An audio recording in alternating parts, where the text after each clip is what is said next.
Hello children, इस video में हम सीखने जा रहे हैं प्लेस वैल्यू और फेस वैल्यू। मैथ्स में जब भी कोई नंबर लिखा जाता है तो उसकी फेस वैल्यू अलग होती है और प्लेस वैल्यू अलग होती है। जैसे यहाँ पर ये एग्जाम्पल में आप देख रहे हैं 634 लिखा हुआ है। इसमें जो 4 है वो वंस की जगह पर है, क्योंकि राइट साइड से जब हम रीड करते हैं तो फर्स्ट डिजिट वंस का होता है, सेकंड टेंस का होता है, तो 3 टेंस के प्लेस पर है, और जो थर्ड डिजिट होता है वो 100 पर होता है। तो इस प्रकार से रीड करके हम उसकी प्लेस वैल्यू निकालते हैं। तो यहाँ पर आप देख रहे हैं 4, इसमें 634 में 4 वंस के प्लेस पर है, तो इसकी वैल्यू क्या हुई 4। लेकिन जो 3 है वो टेंस के प्लेस पर है, और टेंस के प्लेस में आने पर एक 0 ऐड हो जाएगी, तो ये 30 की इसकी प्लेस वैल्यू होगी। As 3 is at the tens place, its value is 30। लेकिन जो 6 है वो 100 के प्लेस पर है, तो इसलिए इसकी वैल्यू क्या हुई 600। इसको आप इस तरीके से भी समझ सकते हैं कि जब भी आप किसी डिजिट को रीड करते हैं तो जैसे आप उसे पढ़ रहे हैं और पढ़ने में आप उसे 100 पढ़ रहे हैं या उसे 30 बोल रहे हैं, तो वो उसकी प्लेस वैल्यू हो जाती है।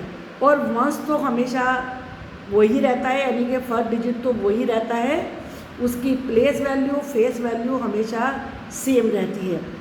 जैसे मैं इसे पढ़ के दिखाती हूँ आपको। ये है 634, 6 को हमने क्या रीड करा 600, तो इसकी प्लेस वैल्यू क्या हुई 600। आप देख रहे हैं 600, और हम आगे पढ़ रहे हैं 34, 3 को हम क्या रीड कर रहे हैं 30, तो 30 इसकी प्लेस वैल्यू हुई, और 4 को तो हम 4 ही पढ़ रहे हैं, तो इसकी 4 प्लेस वैल्यू हुई। अब बात आती है प्लेस वैल्यू की, फेस वैल्यू की। फेस वैल्यू में कुछ भी चेंज नहीं होता, जो डिजिट जैसा है, जैसा दिख रहा है, उसे बोलने से उसका कोई फ़र्क नहीं आता कि आपने उसे 30 बोला, 40 बोला या 400 बोला, उसे कोई फ़र्क नहीं आता।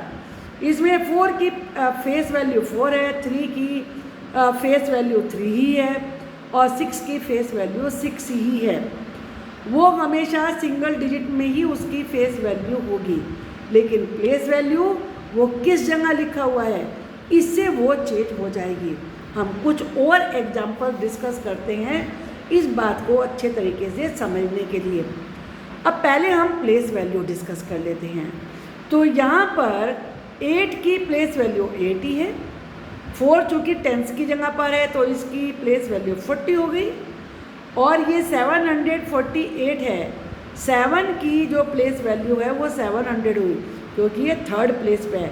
सेकंड डिजिट वाले की टेंस में, थर्ड डिजिट वाले की 100 में, तो ये क्या पढ़ते हैं हम 748। पढ़ने में भी वैसे ही आ रहा है 700, तो 7 की 700 हुई, 48 4 की 40 हुई, और 8 की 8 ही रहेगी। अब इसकी करते हैं 692, तो 2 ही रहेगा, इसकी जो प्लेस वैल्यू वो 2 ही रहेगी, और इसे हमने रीड किया 90, 9 की 90 बन जाएगी, और 6 की 600 हो जाएगी। अब ये 650, यहाँ पर 0 है तो 0 की तो कोई वैल्यू हम नहीं रीड करेंगे, और 5 की 50 है, और 6 की 600 है, क्योंकि ये थर्ड प्लेस पर है। ये देखो तीनों डिजिट इसके 4 हैं, 444, लेकिन सबकी प्लेस वैल्यू अलग अलग है। 4 की 1 है, इस वाले 4 की 40 है, इस वाले 4 की 400 है, 444। इसमें भी 555, इस वाले 5 की प्लेस वैल्यू 5 ही है, इस वाले की 50 है, इस वाले की 500 है। 891, 1 की 1 ही रहेगी, 9 की 90 हो गई और 8 की 800। अब अगर हम इसकी फेस वैल्यू की बात करें तो 748 में 7 की फेस वैल्यू 7 मानी जाएगी, 4 की 4 मानी जाएगी, 8 की 8 मानी जाएगी। और 692 में 6 की फेस वैल्यू 6 होगी, 600 नहीं होगी, 6 होगी, 9 की 9 होगी, 2 की 2 होगी। जो अलग अलग डिजिट हैं वो अलग अलग डिजिट फेस वैल्यू माने जाएंगे और प्लेस वैल्यू में वो 100 है या टेंस में है, उसके हिसाब से प्लेस वैल्यू निकालते हैं। आई थिंक आपको ये बात समझ में आई होगी। Thank you for watching the video.